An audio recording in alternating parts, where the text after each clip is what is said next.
Take out your message outline.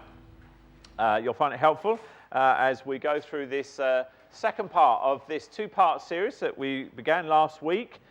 This series that I called Vital Connections. Now last week, let me remind you, last week we talked about how to connect with God. And we said that this is the most important connection that you can ever have. Whatever other relationships you ever have in life, the most important relationship, the most important connection that you can have is with God through Jesus Christ. It begins by inviting Jesus into your life to have a relationship with him. Now this morning, I want to talk in the second part of this series, I want to talk about how we connect with others. One time Jesus was asked, what is the most important thing God tells us to do? And he didn't say, well, just earn a six-figure salary. He didn't say, start your own business. He didn't even say, live a healthy life. He shot back the answer immediately. He said, love God, love people. That's it. Nothing is more important than that, Jesus says. Nothing is more valuable than that. Even when talking about church and what should happen in church, there was nothing more important or valuable to Jesus Christ. In fact, he said in John 13, verse 35, by this all men will know that you are my disciples if you love one another. Buildings don't impress Jesus and programs don't impress him. What really impresses him is relationships, developing relationships, the love that we have for one another. Now, I don't know about you, but do you ever watch those sort of those auction shows? You know, those antique shows on TV, you know, those sorts of things? Things like, I don't know, Bargain Hunt or the Antiques Roadshow, you know, that sort of stuff. It's always on a Sunday evening, isn't it? After church, come home, a bit of Antiques Roadshow maybe, I don't know. Anyway, but you know the sort of things, you know, people bring in things, they think they're going to get a lot of money for them, that sort of stuff, and sometimes they think that they're valueless, they're worth nothing, and they end up being really valuable. You know, the sort of thing. And what I love is they bring in something that maybe belonged to a grandparent or, you know, an uncle or aunt and that sort of thing, and they find out it's worth a fortune. And then the one thing they always say, don't they, every time when they're told, you know, they talk about how it belonged to their relative and all this sort of stuff, and they've told them it's worth £1 million or something like that. And the one thing they always say is that, oh, well, yes, but I would never sell it. It means far too much to me. Yeah, right. You and I know that's going to be on eBay as soon as they get home, isn't it? You know, that sort of thing. Other times, I like it when they think it's really valuable and it's worth nothing. I like that. That's the mean streak in me comes out because I really like that little bit. They think it's going to be a fortune. It's nothing, you know. There was this, I read about this one auction house and it does this free appraisal for people, you know, to bring stuff in to get valued. And most of the stuff that comes in is, I guess, is junk for them. But one time this lady, she brought in a worthless piece, or what she thought was a worthless piece of costume jewellery. This woman had this piece of jewellery in the back of her wardrobe in her grandmother's cheap jewellery box, in fact. And what they did is they valued it and they discovered that it had been made in 1904 by Tiffany and Company. And because she had the original drawings for this piece of jewellery, what she thought was worth nothing, it sold at auction for £385,000. Now, I thought about that story, and I thought about that. I wonder, I think that's what sometimes we do with our relationships. I sort of take them and I throw them in, as it were, with everything else in life in the same box. I've got to get this done today. Here's my to-do list. Here's what's got to happen today. Oh, and here are my relationships. They're all in the same box in life, and then I forget, actually, how valuable God says they really are and how valuable they really are to me. It's possible to miss out on the most important things in life. And Jesus says, love God, love people. Nothing is more important than that. Whatever else you do, he says, these are the two most important things. And you know, it's possible to live your whole life and miss out on that. It's possible to live your life pouring yourself into jobs and careers and activities and miss out on the relationships that God created for us. The relationships that God designed, not only to bring us joy, but to develop us and to make us into the kind of people he wants us to be. So the question then, if relationships are that important, what do they actually do for us? Well, there are three things I want to show you here on your outline. First of all, relationships are the place we find the challenge that we need. How are we going to find the challenge to go to the next step in life? How are you going to find the challenge to make those tough decisions in life? Well, often it's in relationships. We're the sum total of the relationships that we have. Secondly, relationships are also the place we find the encouragement that we need. We all need encouragement. I mean, I certainly do. Do you ever try to encourage yourself, sort of pump yourself up, that sort of thing? It doesn't work very well, does it? You need somebody outside of yourself to come and to give you a word of encouragement sometimes. That's what relationships should do for us. And thirdly, relations are also the place we find the comfort that we need. There are times, aren't there, when we go through tough things and you just need somebody else to say, hey, look, I will be there for you. Whatever happens, whatever tough time you're going through, I'll walk with you through that. You just need somebody else to offer you some comfort.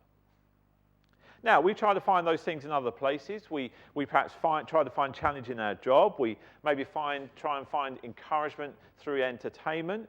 We try to find comfort in things like food, but it doesn't work.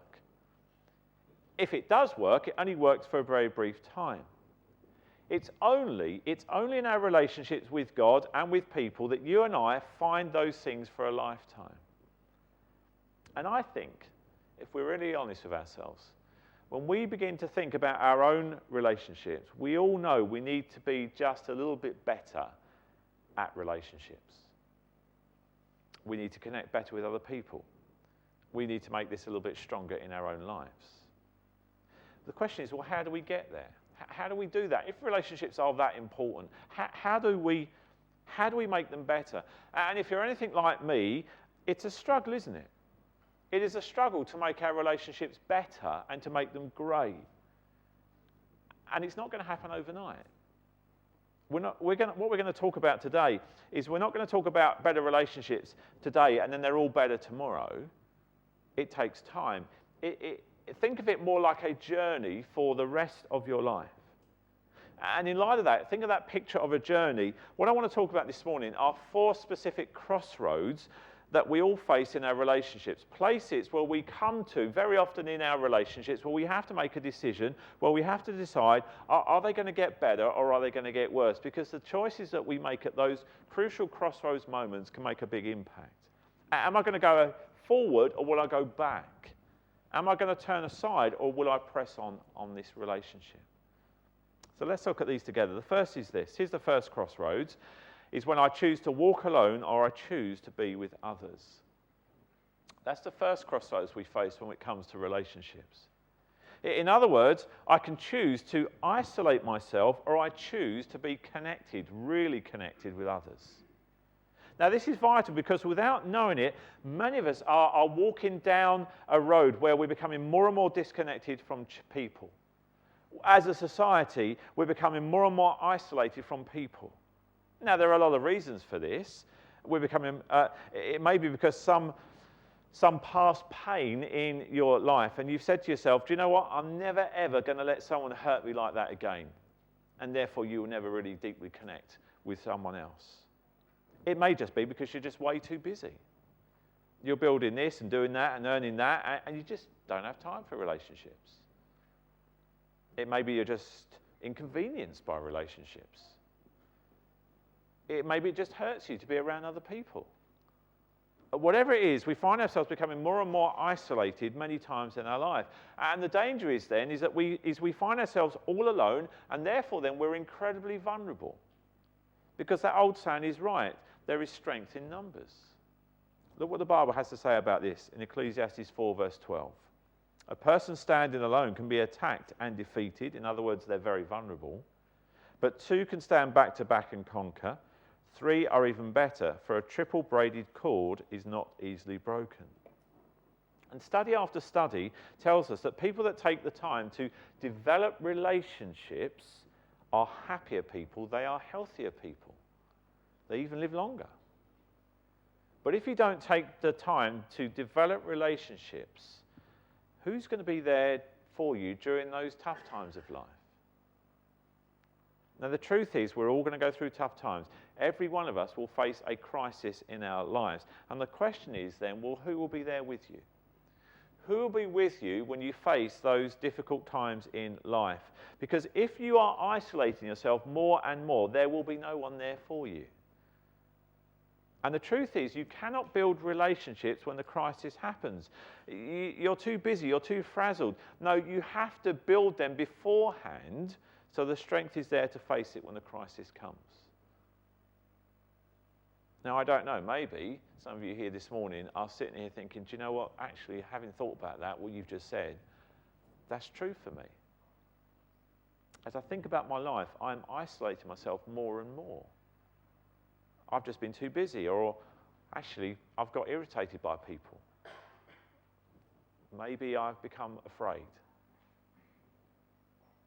So I want to say right now at this crossroads, this is the moment to decide to say, do you know what? I'm not going to go down that road where I'm isolating myself. I'm actually going to decide to connect with people more and more. I will make the effort, because very often we expect people to come to us, but sometimes actually we have to meet people halfway. And you're going to say, do you know what? I will make that effort. And yes, that might make me vulnerable. And yes, that might push me out of my comfort zone. But actually, I'm going to do that. Now, the question is, well, how do you do that? Well, the first step to deciding to connect with people in a greater way, the Bible tells us in Hebrews 10, verse 25, let us not give up meeting together as some are in the habit of doing, but let us encourage one another. Well, the reality is, isn't it, that in order to develop relationships with people, you actually have to spend time with them. You have to meet with them. It's an important part of making this happen.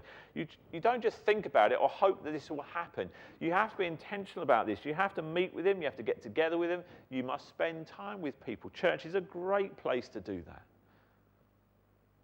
And God knows that we struggle with that. He knows that for some of us it's really difficult. Crowds for us, some of us, is a challenge. Maybe for those of us who perhaps are on our own, the challenge is walking into a church building, to an event, and the fear of thinking, well, who will I sit with? Who will I talk to? God knows we struggle with that at times.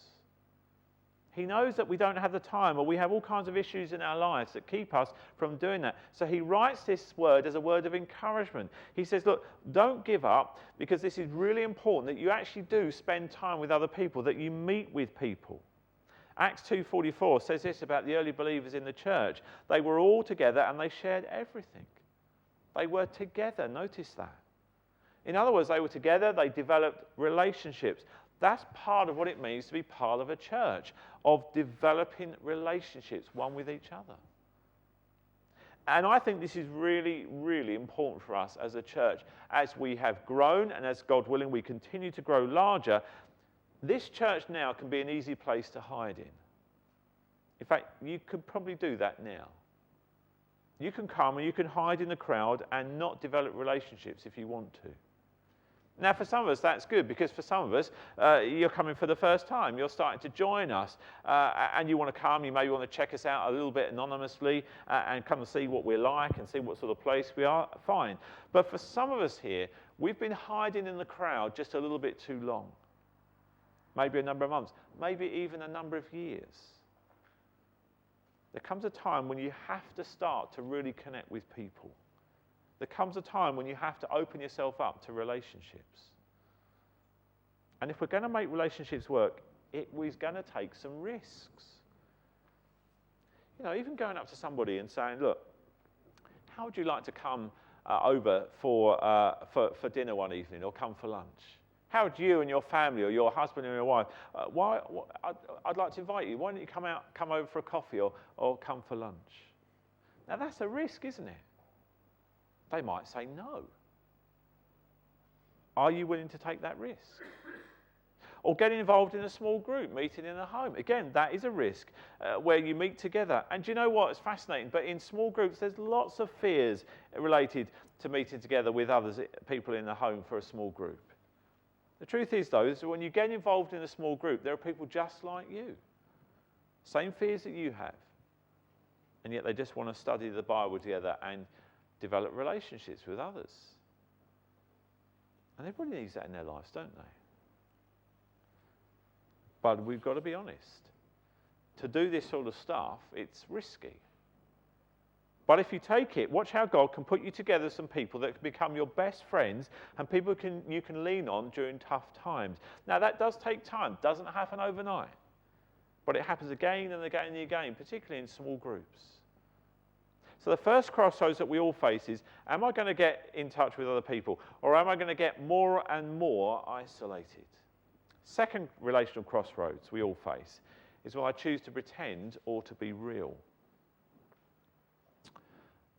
Now, Jesus had a word for this, for people who pretended, people who faked it. Jesus' word for pretenders was the word hypocrites. There were a group of guys who struggled with this a lot. They were called the Pharisees. We've studied it many, many times. Looked at them over the evenings on Sunday nights in our studies in Luke's Gospel. We'll look again tonight. But they were described by Jesus as hypocrites because they were one thing, but in reality they were very different. Here's what he said to them one time in Matthew 23:27. Woe to you, teachers of the law and Pharisees, you hypocrites! You are like whitewashed tombs, which look beautiful on the outside, but on the inside are full of dead man's bones and everything unclean. Well, that was a really nice thing to say, Jesus, wasn't it? But he looked at them and he said, you're keeping it really nice looking on the outside. And he says, but doing that, it's like putting whitewash on a tomb, and yet it's still ugly on the inside. You're still dead on the inside. Why don't you take the time to work on the inside, is what he says. Any idea how much work it is just to keep up appearances? I think maybe some of you know exactly what I'm talking about. To pretend to be something you're not day after day after day, your head hits the pillow every night and you're just exhausted from just the work of that. Which road do you want to take? Do you want to take the road where that leads to people thinking well of you, but it's all a front, it's all a fake? It's a life of pretending you're something that you're not. Do you want to take the road that leads to when people say, well, I do love you, but you think, yeah, but if you really knew what I was like, you wouldn't love me at all? Do you want to take that road, pretending? Or do you want to take the road that leads to the freedom of living life without secrets? The road that leads to knowing that the people that love you and respect you love you for who you really are and not something you pretend to be. See, that's what Jesus was talking about. That's what he desires for each and every one of us. And you and I, we get to choose to keep pretending and keep the weariness going, or you can choose a world of honesty, to be actually authentic in who you really are. You can choose to love people, to really love people. Romans 12:9 says, don't just pretend that you love others, really love them. And that, I think, begins with our words, doesn't it? That's where we pretend the most. It's easy to pretend with things that we say. You know, the sort of thing, we say one thing, but actually in reality we're thinking something completely different. That's the place easiest to pretend, isn't it? Ephesians 4:25 says, what this adds up to then is this: no more lies, no more pretense. Tell your neighbour the truth. In Christ's body, we're all connected to each other. After all, when you lie to others, you end up lying to yourself. We need to be truthful with one another. Where do you start down the road to being more honest or stopping pretense? Well, I think you start one word at a time, one conversation at a time, one relationship at a time. That's where it begins. And that one word, that one conversation, that one relationship, you build on that. And then you watch what God does as he begins to change things and change you. Where you stop pretending and you start being real. And we can do that, can't we? It's very easy to pretend in church, you know, the sort of thing. How are you? Oh, I'm fine, thanks. When actually everything is a complete mess in our life at the moment. When we're really struggling, when we're fearful, when we're concerned. We need to be a church where we can be real with one another and say, do you know what? This is really tough for me at the moment. I'm concerned about this coming up this week. Our prayer team, you know, we perhaps don't go for prayer because we think, well, if I go there, people think I've got a problem. And maybe we pretend where actually we could go and receive prayer when we really need it, when we're really real, and say, look, I really would appreciate you praying for me about this. No, we need to stop pretending and be real with one another. Because once you face that crossroads, you will face it again and again and again.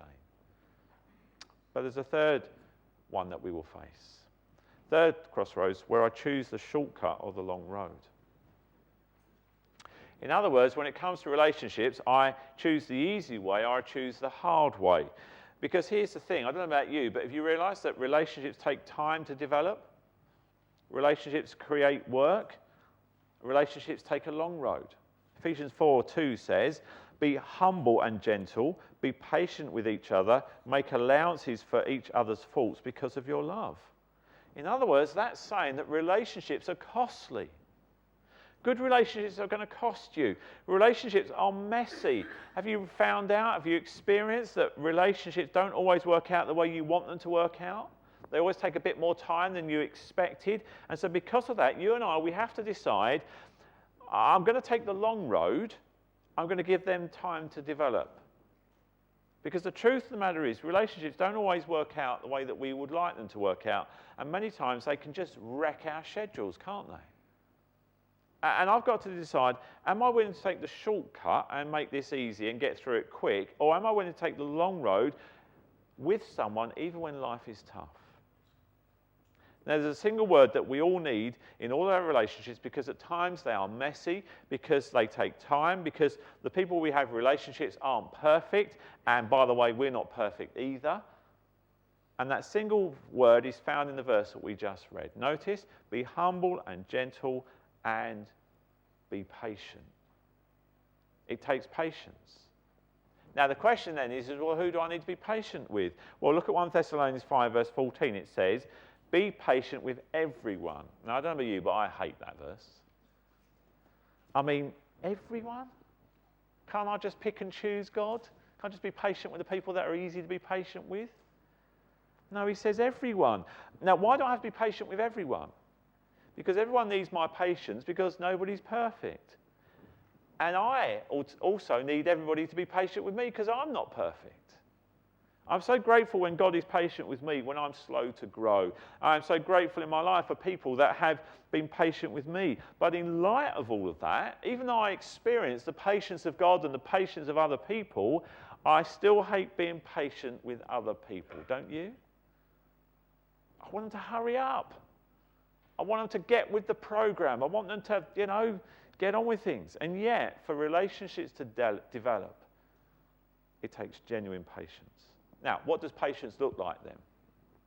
You're standing at that crossroads and you wonder, am I going to hurry this relationship along? Am I going to say, oh, come on, just hurry up and change and get on with stuff? Or am I going to have the patience in the relationships to wait for them, to allow it to develop and change? What does that look like?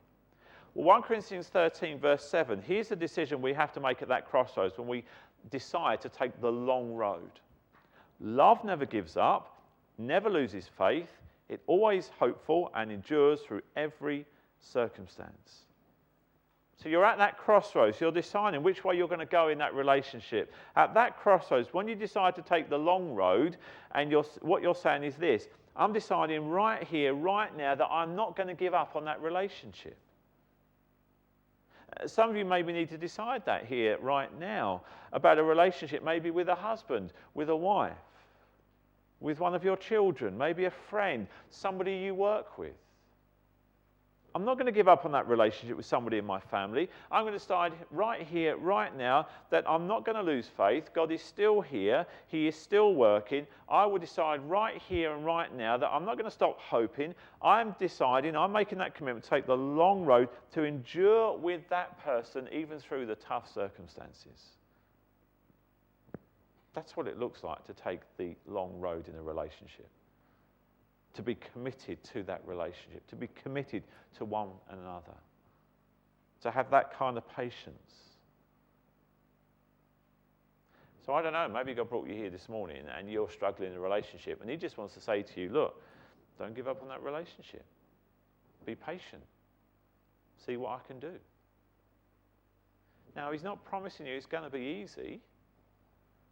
It's a long road, remember. It could be a bumpy road.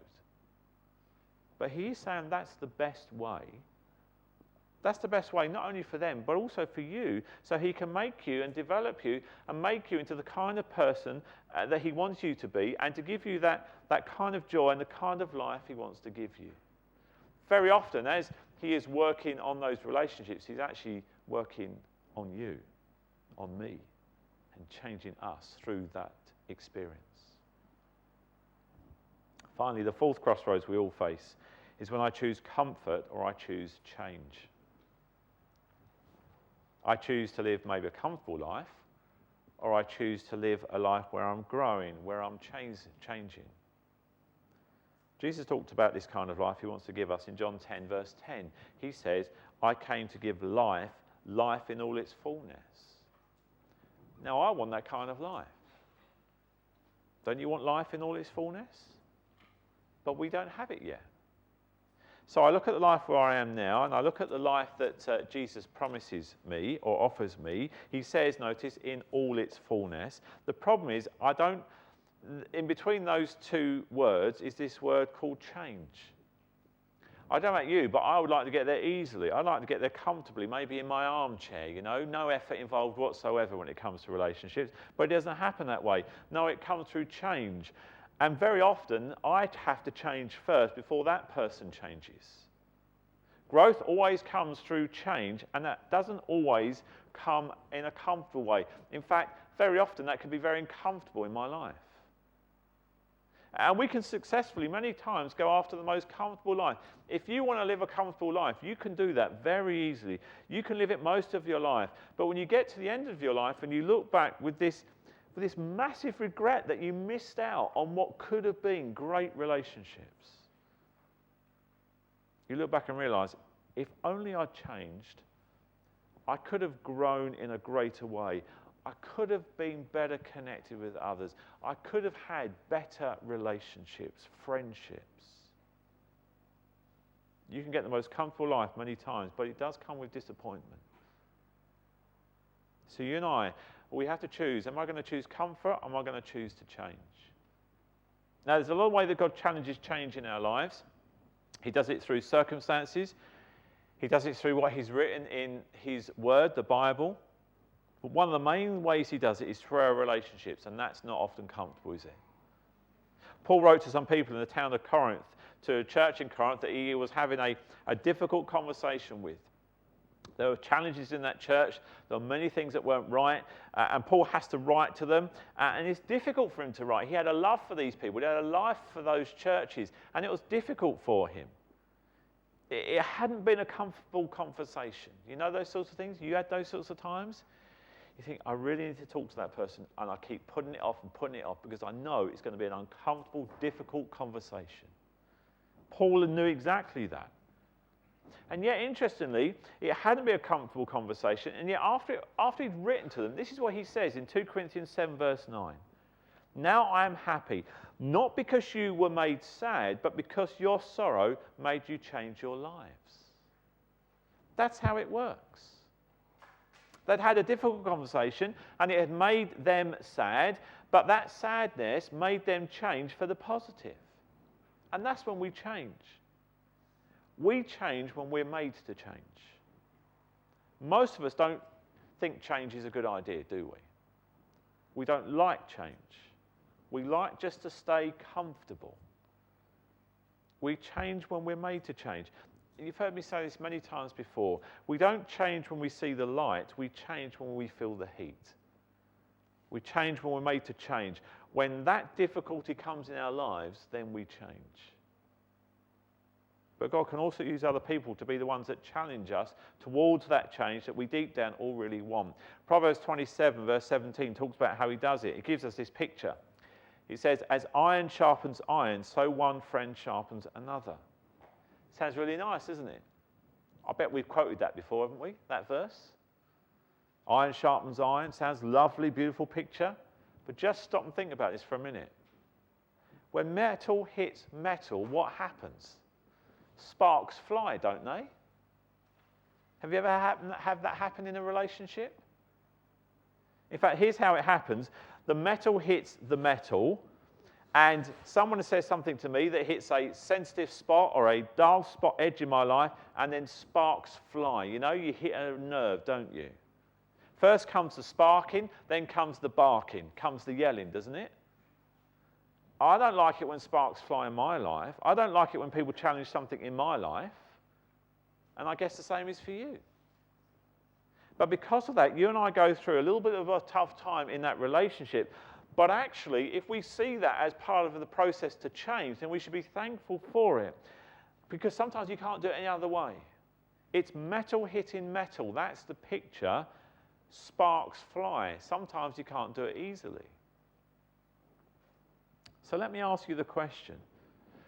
Who is there in your life that you can trust enough, that you have a good enough relationship with, to have those kind of conversations where actually at times sparks fly a little bit and maybe the emotions go up a little bit and the conversation isn't the most pleasant that you've had?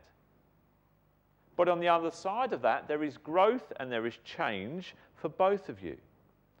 Do you have someone like that in your life where you can be really open and raw with each other at times? Now, I'm not saying that every single relationship in our life should be like that, because you don't have the time to develop that kind of relationship with everyone.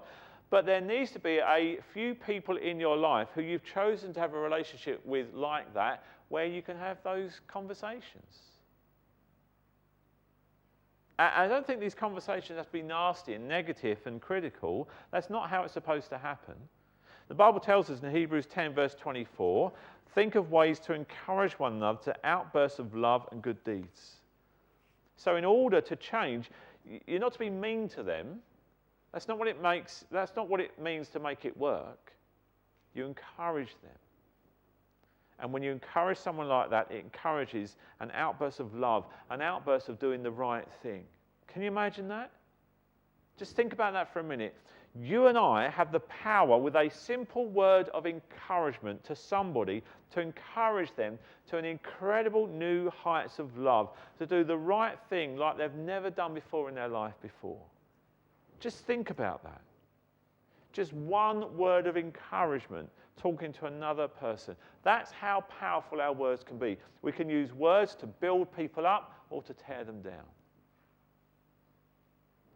I wonder, who could you encourage, maybe even after this worship service?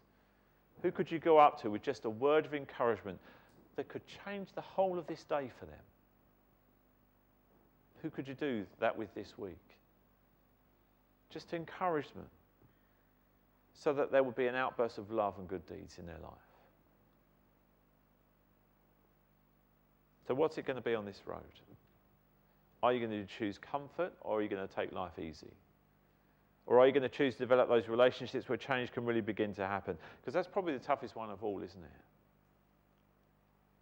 Now, I'd be leaving you without the answer if I didn't talk about one relationship that helps you at every one of these crossroads that I've spoken about this morning, that strengthens you at every one of these crossroads. I'd be leaving you empty if I didn't talk to you about the one person that loves you more than anyone else, that can do every one of these four things that I've spoken about this morning to help you in all of the relationships that you have. And that person is Jesus. He wants to have a relationship with you. Look at how he talked about it in Revelation 3, verse 20. He says, look, here I stand at the door and knock. If you hear me calling and open the door, I will come in and we will share a meal as friends. That's his picture. He says, here's what I want. I want a relationship with you. It's like I'm standing at the door and I am knocking. Now, if you'll open that door up, I will come in. I want to come in. I want to sit down with you. I want to share a meal with you. I want to have a relationship with you where we talk and you share what's going on in your life, where we talk about what you're struggling with, where we talk about the joys and we talk about the victories. And maybe some of you are thinking, well, hang on a minute, you don't understand. My life is pretty messy right now. It's a mess inside. If I open the door of my life to Jesus Christ and let him in, he's going to see what a mess my life is. Well, I've got some news for you. He already knows what a mess it is. And yet he still says, I want to come in. Still he says, I want to be part of your life. Still he says, I want to have a relationship with you. And he doesn't ask you to clean up the mess before he comes in. He says, right now, just as you are, doesn't matter what's going on in your life at the moment, I want to come in, as messy as it is perhaps, and I want to be part of your life. I want to sit down. I want to have that relationship with you.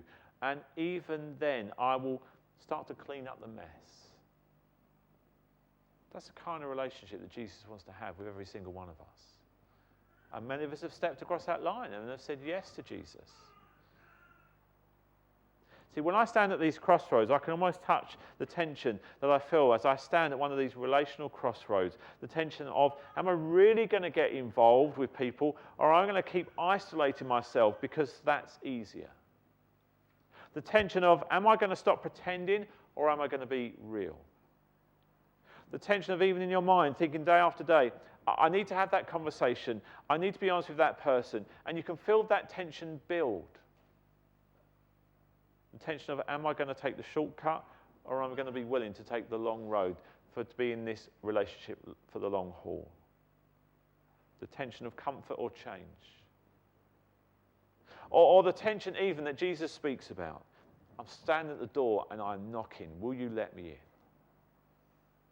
The tension of, will I open the door? Will I let him in? They're the challenges. They're the crossroads we all face. And at those crossroads, that's the moment when we decide. Even that most important crossroads, when Jesus is knocking at the door of your heart, and you know he's knocking. Maybe you've heard me speak about this many times before. And to choose, not to choose to do anything, is choosing not to accept Christ.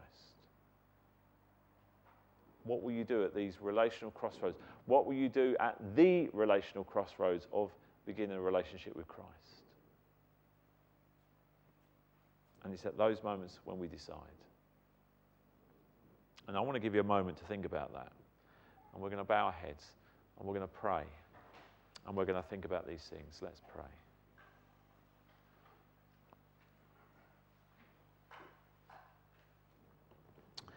And as we've talked about these crossroads, there's probably one or more that you're facing right now. I want to encourage you that before you leave here this morning, to decide, to make a decision.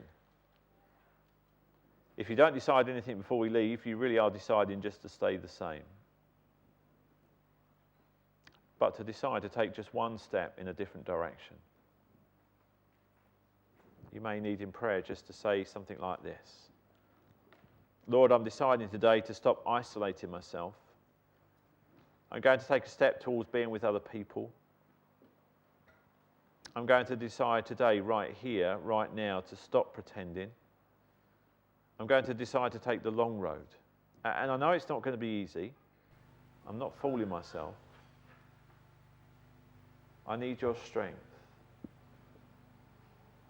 And Lord, I'm deciding to develop some relationships where I can be challenged, where you can help me to grow and to change.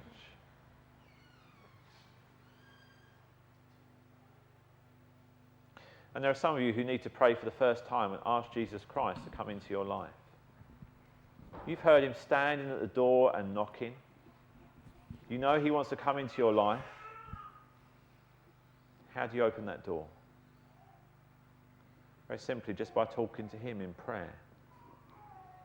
So I'm going to lead you in a very simple prayer, and you just echo these words in your heart. These words aren't magical or anything like this. They're just simple words, but you might want to use these words or just your own. But maybe echo something like this quietly in your heart. Jesus Christ, I want a relationship with you. I want to get to know you. I don't want to just study about you. I want to get to know you. And so, Lord, come into my life. Forgive me for what a mess I've made of it. Come into it like it is and begin a relationship with me. And Jesus, help me to begin to clean it up. Help me to begin to live the kind of life that you want me to live. As best as I know how, I want to live that life that you have for me. Help me to learn. Help me to grow. And I pray this in your name. Amen.